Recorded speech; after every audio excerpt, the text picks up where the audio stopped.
Which means if you have to create a successful business through a mobile app, you need to replace one of those 5 on Android and 8 on iOS, which is not an easy thing to do. What is cracking, guys? Back at it again with a new brand belt. Back with this brand new day. It's an amazing feeling. You get to start from the beginning every single day. I'm actually gonna play a little bit of pool in the head of the office. Pool always helps me clear my head. I don't know what it is. I feel like stress buster is a really important part of like work. When I get stressed, I just can't do anything. Like it just completely blocks out my mind, and there's this huge weight lying on my chest, and I just can't do shit.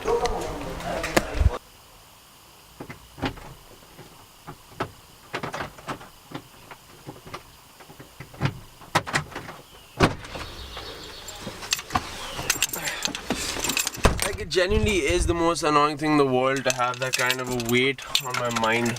It makes me completely unproductive and it's super annoying. So I'm gonna go ahead and play a game of pool and head to the office. Got a few meetings lined up. Got some good stuff done today. I picked up Mama from the office and I locked the door till I could film his ugly face getting into the car. Hey, bag. So take care of that bag. I just wanted to get like a good shot of you getting in the car, man. Yeah. I just got my laptop in it. That's some value. God. Hold on. Tell direction.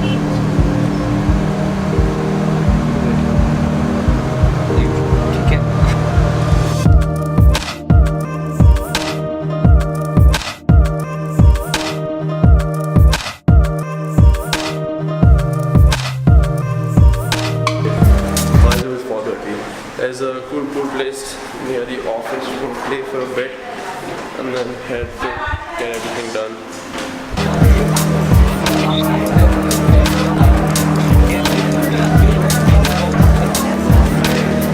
Hey man.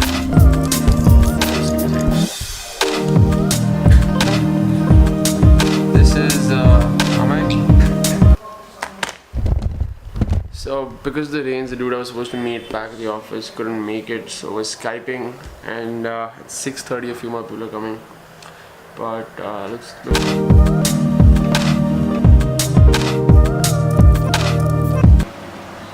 Just come all the way in.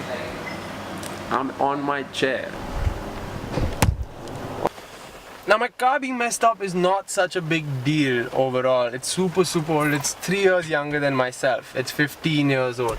Most of the issues don't really make much of a difference. The only part where it does start getting a little dangerous and annoying is when it's raining so much. So the outside temperatures are much lower than it is inside, and the entire car just fogs up. So all the windows are fogged up, the back windshield is fogged up, the front windshield gets fogged up, and that's where it gets super dangerous because the air conditioner doesn't work, so I can't really balance out the temperatures, and pretty much my entire car gets fogged up and my visibility is really low. So it's a little dangerous, but fun! Man, I hate the rain. But aside from that, I had a pretty interesting meeting at the office with some marketing interns who are getting on to do sales for the play, and everything looks pretty good right now. All set. But I'm just gonna head home now. So I've just been sitting at home getting some work done. I was about to play a game of Psych with my friends. It's a mobile app. Hang on, let me show you. I'm still not too sure. I forget what it's like. I didn't have a lot of content from today. I figure it might not be a bad idea to explore the economics of the app world. Mostly because at one point in time it just took off so largely. Much like the 2017 thing is to have a startup. Wait, hang on.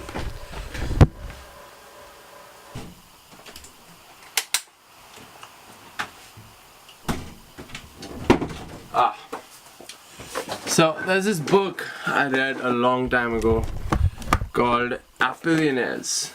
And this was written, hang on, what date was this published? This was reprinted in 2012, which means it must have been written in 2009, maybe even 2010. And I think that was like the prime time. The rate of increase of smartphone users and hence the rate of increase in mobile app downloads was at its absolute peak. And now it's all just tanked. Because I feel like we were at a time where with the number of people increasing, the experimentation was so much more, so much easier for people to get into apps at that point in time. I'm assuming at that point in time, the average amount of apps per phone were a lot more than they are now. At this point in time, I think the average amount of apps on an iPhone are 8 and an Android are 5. Which means if you have to create a successful business through a mobile app, you need to replace one of those 5 on Android and 8 on iOS, which is not an easy thing to do. And the hype just kept growing. So at that point in time, the coolest thing in the world was to have an idea to run an app. Don't get me wrong, I did it too. It's super awesome to follow trends and to capitalize on them, but it is not nearly as easy as it seems. And I don't know if you're well aware, but in 2002 and 2003, we lived in an era called the dot-com boom, which eventually led to the dot-com bust. And I feel like that's kind of sort of what's been happening with the apps. Basically what happened was, between 1995 and 2002, the number of internet users increased and its consumer base increased gigantically. So the coolest thing then was to have a revenue stream through a website, and everybody started coming up with it. And people were pumping large amounts of money into the industry. And around 2002, 2003, I think, is when everything just erupts and the whole industry blows up. And that was the dot-com burst. But that whole eruption is what's been happening with apps, and I think that's where we are with apps right now. That huge hype is suddenly died down, and there are multiple articles of the app boom is over. Your phone is full of apps and you're done downloading new ones, unless the Snapchat or Uber. The mobile app boom kicked off in July 2008, like when the book was written, when Apple introduced the App Store. Now it is over. People are still making plenty of apps, of course, and many people are still downloading them, but go growth days are gone. In the US, the app downloads have been declining at a steady rate of 20% year over year. That's not cool. Oh, but internationally, the download rates are on a positive but modest increase. That's pretty interesting though. Which just goes to show that internationally the development is not as much as it is in the States. It's actually pretty interesting. But if you're thinking about a business surrounding an app, I'd recommend thinking twice. An app is a much larger commitment to an idea as compared to a website. A website's a lot simpler, and I feel like your potential for growth is a lot more. An app is a much larger commitment, so it's worth thinking twice. Then again, phones have a lot more accessibility to people than computers as much these days. It's pretty confusing. But if you're thinking about doing an app, I'd recommend you think twice. That's about it for today, guys. Thank you for watching and listening to me blabber about some nonsense which you probably don't care about. I really care about this stuff. It's what I'm really passionate about. Hit the like button, the subscribe, get those notifications on. Just join the family. Thank you for watching. Good night.